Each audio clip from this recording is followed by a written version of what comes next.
My name is Craig Cassar. I'm the Ward 12 councillor for the City of Hamilton. It's been almost 2 years I've been in this role now. Previously, for about 24 years, I worked with Maple Leaf Foods in the food industry in supply chain. Supply chain is one of those terms that no one knew or cared about until the pandemic hit, and then you heard all about supply chain problems, right? I'm seeing some nodding heads. So that was kind of satisfying. But I got into politics for kind of two reasons that are very much related. One around just climate change and needing to get urgent action going on climate change. And more specifically, one of the contributors to it was the Stop Sprawl movement. So if you're familiar with the recent goings on around the urban boundary expansion to continue to build basically low density single family homes on greenfield, which would mean basically farmland. Nancy was part of that movement, one of the leaders, and I got involved in that in about 2021, I guess it would have been. And then figured, well, I need to continue to get involved, so decided to run for city council, which was a huge change. Didn't know anything about politics. I would follow provincial politics and federal politics and get mad and shake my fist at what kind of bad decisions are people making. But like most people, and maybe like you, I didn't really know much about municipal politics, and that seems to be our experience in the last couple of years. Is most people don't understand what level of government owns what portfolio. And there's a lot of, I think, misunderstanding that the city makes all the decisions. And we're actually, the term is a creature of the province, meaning we only exist at municipal levels of government because of provincial legislation.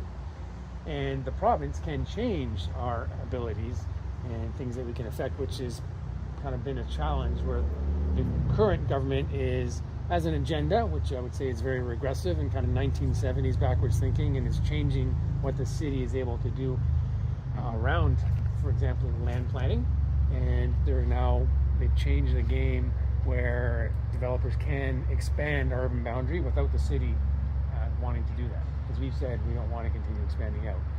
And that ties into the natural area here, and we're going to talk about Ancaster Creek as we go along, because one of the developments that got me very passionate about local politics is a warehouse development, a proposed warehouse development that's at the headwaters of Ancaster Creek. So and I don't expect anyone to put your hand up, but does anyone know the path of Ancaster Creek? Which no hands are up, for the record, and most people don't. So don't feel any shame about that. I've had people tell me who've lived here their entire lives, they're in their 60s, 70s, they didn't know where Ancaster Creek ran. So what I did is I did a documentary. It's 17 minutes long, and it's called Follow the Flow of Ancaster Creek. And it told the story and showed footage all along from the headwaters, which is on Garner Road. It's 140 Garner Road, right beside Highway 6 overpass, if you know the area. And a little farmhouse had a pumpkin patch out front, and behind it is the Garner Marsh. And so this is a spring-fed creek, and it forms into this marsh, and then is the headwaters of Ancaster Creek, and it winds its way through development through Ancaster. There's suburban development, there's parkland. We're going to see where it goes in Sherman Falls, and then goes down through McMaster Lands. But people didn't know it was there. If you came along Rousseau Mohawk, you would have walked over, ridden over the creek, but it's a bridge, and you don't know that you're going actually over the creek. And so many people who live in the area didn't even understand it. So there's a big problem of awareness, right? So what natural heritage is around us, whether it's trees, whether it's water, marshes, all those kind of things, where it is and what impact does it have, the benefits. In the documentary, which we'll give you a link to later, I think it's 97% of wetlands within this Ancaster Creek subwatershed no longer exist. So a wetland, I'm going to assume you have some understanding of the value of a wetland. It holds water and prevents it from rushing downstream, causing erosion and moving pollution along. It holds it, absorbs it, cleans it, and is hugely valuable for all of us who don't want wet basements because of flooding. Right? And as we get more intense rainfall, more flooding is happening. So as we go along, I'll talk a little bit more about that. And certainly as we get to Sherman Falls, we'll speak more about that, because Ancaster Creek, where it begins, spring's coming up through the Grand, is I would say the most majestic waterfall in Hamilton. Very, very popular place to go, and it's just beautiful. And the water has accumulated and comes over there in a beautiful way. So with that, maybe we'll just kind of start our. Right here. Okay, so just a brief spot here. Just wanted to point out, obviously we're in a beautiful area here. You have this beautiful kind of elevation happening. And just up there is Mount Mary. Some of us were talking about it before while we were waiting, which is owned by the Catholic Diocese. Yeah, the Catholic Diocese. There are 2 nuns that still live on that Still property. 2 nuns that live there. Used to be a lot more. It's a beautiful, mostly natural property, and it's private property that kind of backs onto this beautiful area. And somewhere back here on private property is Mount Mary Falls. We're not going to go there because it is private property, but if you look at a map, it's just one of the 128-ish waterfalls that are in Hamilton. So we're going to keep going on to a couple bigger ones. Right. So over there you can see where we came from. There's a fair amount of sunlight coming in. Here the canopy's a lot thicker, so you notice that it's much more open because there's not enough light for anything else to get up. This is a kind of different stage of forest growth, and it's kind of peak canopy growth here. So it's interesting as you go along through the Dundas Valley, you can see all different kinds of habitat. Yeah. However, again, if people weren't here, Sorry, don't. I'm Nancy. I'm the climate. What am I? I'm the yeah. environmental and land use agitator in the office. I don't think that's my official. It stays in the woods. Again, it wouldn't look like this if it weren't for too many deer. It would literally be covered in low growth, beautiful shrubbery. So it's a heartbreak because sometimes people are like, oh, but the deer and the fawns are so cute, but there's really too many. And also wild turkeys and non-native earthworms because they eat the leaf litter, and it prevents what they leave behind prevents growth. So you wouldn't believe it, but earthworms are a big problem in Canadian woods. So problems to just accept as normal, right? So if you go back several generations, the way the landscape would look would be very different. But the generations that are here today are used to a certain level of development and lack of nature. And earthworms, right? Earthworms weren't here hundreds of years ago, but we just come to accept it. We've all probably grown up and seen worms, and that's normal. So that's a new baseline. And same thing with deer. There are a lot more deer than there used to be because there's no top predators to eat them as a food source. So they just continue to multiply, and that has impacts on the environment. And I'll come back to that theme later on. Welcome to Canterbury Falls. Has anyone seen them before? Yeah. I haven't. So this is a ribbon cascade waterfall. There's many types of waterfalls. There's more information on the board, but we're very fortunate to be here. There's been some rain recently, and we have a pretty decent waterfall. But we're kind of isolated here. There is a road down there. What is that? Lower. That's Lions Club Road. Club Road. And you hear the odd car, but with the flow of the water, a little bit of breeze in the leaves, this is a really beautiful spot. There's a bench right there to sit on, or right here to enjoy it. So I love to run in here and stop at this spot and just take some deep breaths. Did anyone shouldn't be here before though? Did we establish that already? No? I don't think so. No one's here? No? You don't know. Maybe you have, yeah. Okay.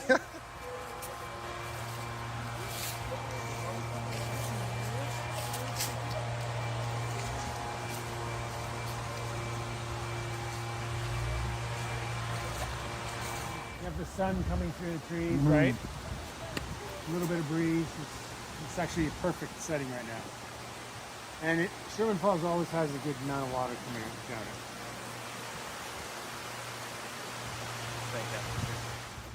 it. My top 5 favorite waterfalls in Hamilton is beautiful. Maybe my favorite. So as I mentioned before, this is part of Ancaster Creek.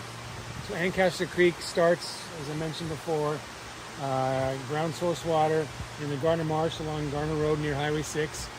It comes out there. There's actually kind of multiple headwaters. It goes through the Hamilton Golf and Country Club. And if you've been on the course or you look from above, you can see a small windy creek throughout the course. It goes in through a neighborhood underneath Rousseau Drive. Road Drive. Anyway, and through a neighborhood and down by the old mill. Actually, what we could have done is at the old mill, they have a waterfall. It's the Ancaster Mill now. There's a waterfall, Mills Falls, that they have and it's part of Ancaster Creek too. So that's really the first place where you can get to see it really up close. And then comes down from there into here. So you have these small underground springs that have accumulated and turned into Sherman Falls.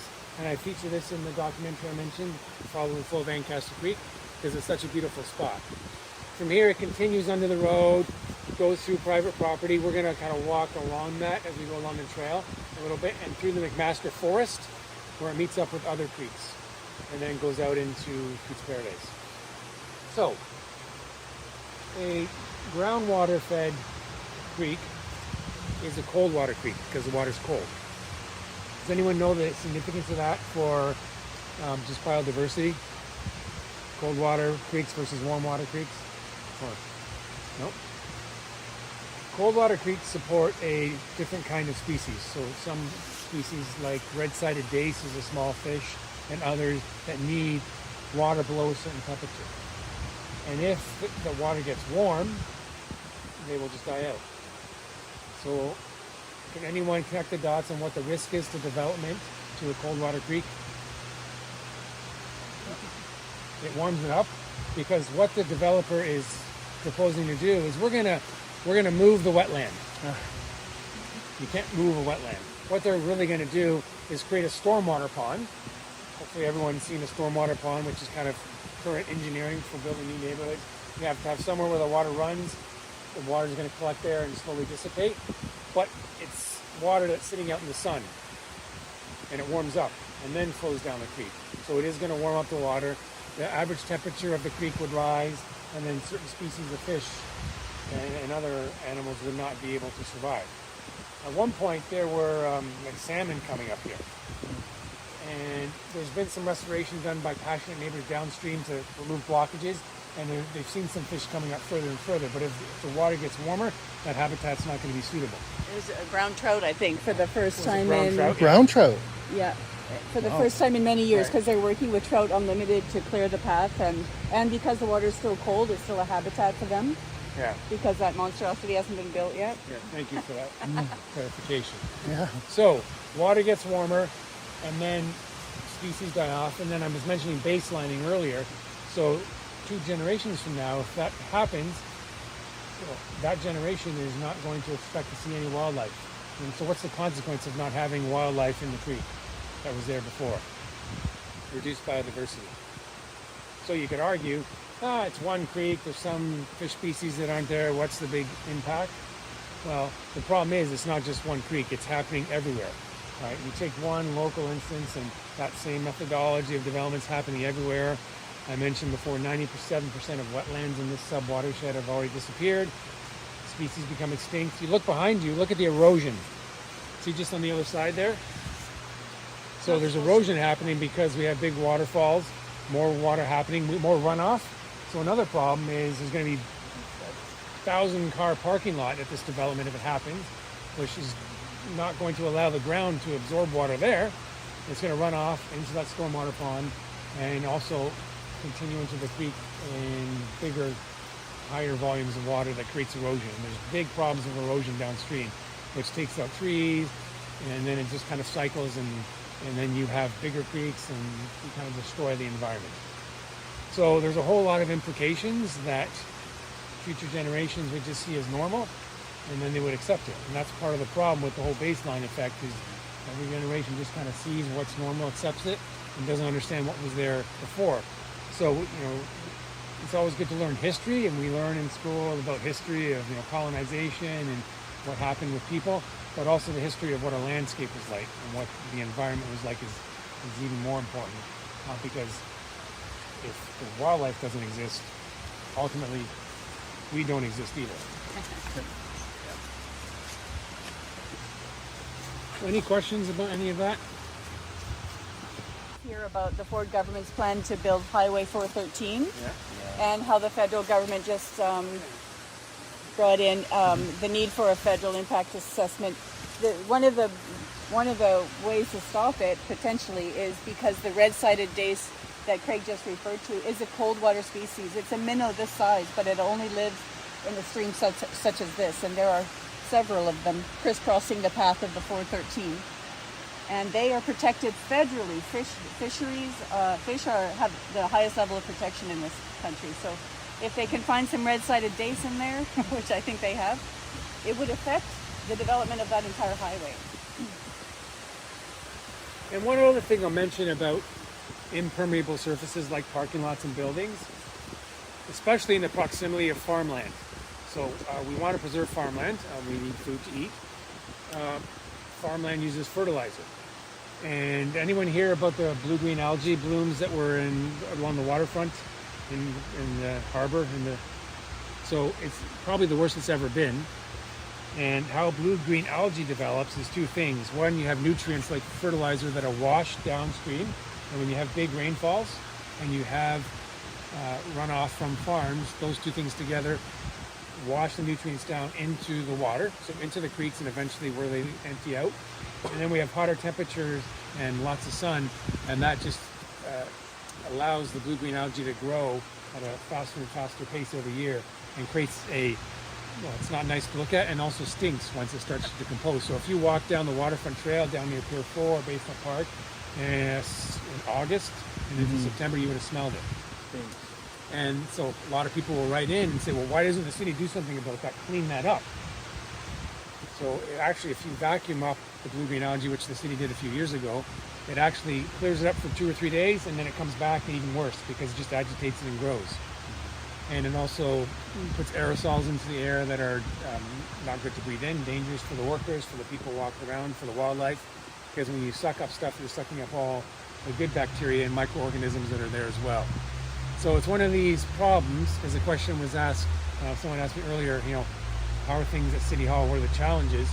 That's one of them, is for people to understand complex issues. Because you see something like blue-green algae, fix it, just clean it up.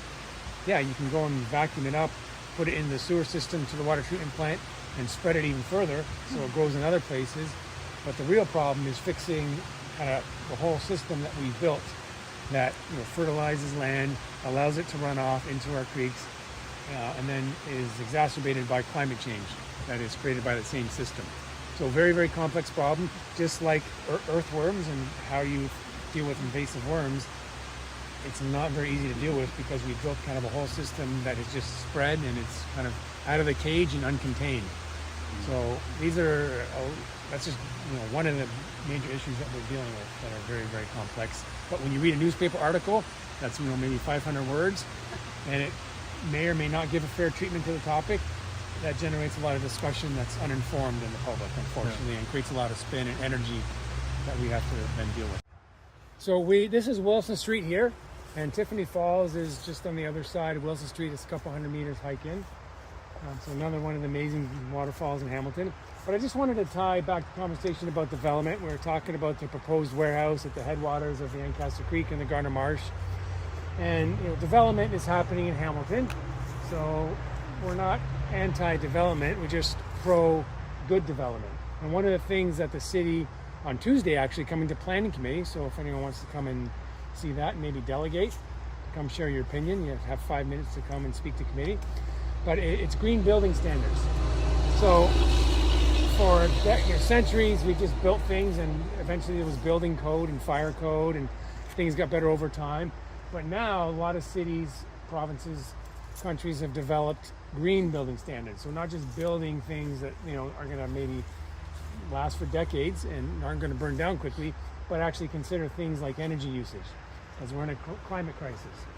To consider things like being bird friendly and have biodiversity, because we're in a biodiversity crisis. To consider how water is used, minimize water, how you maybe potentially clean water on site before you let it go where it's going to go, and all these kind of things around building green. So we're considering those standards to implement them potentially starting next year. So that's one thing Hamilton is doing. It still doesn't prevent development. It still doesn't prevent developers from appealing to the Ontario Land Tribunal, the OLT, and the province making a decision. I was talking about how the province is taking away decisions from local land use planning and local decision making. That's one way. So it doesn't prevent that. But on whole, if you kind of zoom out, it'll give requirements for developers to do certain things at a tier 1 level, we call it, incentives to do things even better at a tier 2 level, And ideally what we end up with is a path that shows how those standards are going to increase over time, and hopefully quickly, because this is the most important decade right now to reduce our emissions to prevent further climate crisis and the impacts of that. So that's something that's happening at Planning Committee next Tuesday, and the public is available, as you've probably got a sense coming to chambers. I've seen you a couple times, I think, in different classes over the years, to come and delegate. You can be knowledgeable on the topic and come and share your opinion with committee. Committee takes that input into consideration as we make our decisions. And then the following week it would come to council, where it would get ratified, meaning kind of rubber stamp to say, yes, this is what we're going to move forward with. So that's something that's pretty exciting, coming to the city of Hamilton in the very near future. Well, there are several. Broccolini, Panettone, they just built the Amazon warehouse. Arcadis, One Properties is an owner of the one we're talking about. They are actually the people who administer the pension plans from Alberta. They're an Edmonton company. So when you're investing, this is where it comes back to, oh, I've got a an investment manager. What are they investing in? These guys are investing in paving over wetlands to build a warehouse that'll be profitable for their fund. So there are a lot, and I'll send to Randy resources that you guys can get involved with to help. And it could be as simple as sending a letter to the Land Tribunal in support of not paving over marshes. And to what Craig was just saying, for the green building standards, you're welcome to come and delegate, and you don't have to have, expertise. You can just say, yo, I'm a young person who wants to survive on this planet. You need to just pull your finger out and build responsibly. That's all you need to say, really, because having young faces and new faces at City Hall is impactful. You can even write a letter. Just send it in. It shows up on the agenda. Good councillors read them, others ignore, but they get to talk about them. So it's really important to get involved. And there's this thing on the City of Hamilton website called Engage Hamilton. It's got all the things that Hamilton is consulting on. Owen is nodding. And they're asking for your feedback. Freaking give it to them. Tell them what you think. There's always a way tells you who to write your letter to, what agenda it'll get on, that kind of stuff. So you guys have more of a voice than you may think that you have. It's possible to influence your councillors. That's why I'm in the job I'm in right now, because I got loud about something, he got loud about something, and then we got that guy elected out and him in. That was like the best option that we could have had. So it's possible to make change.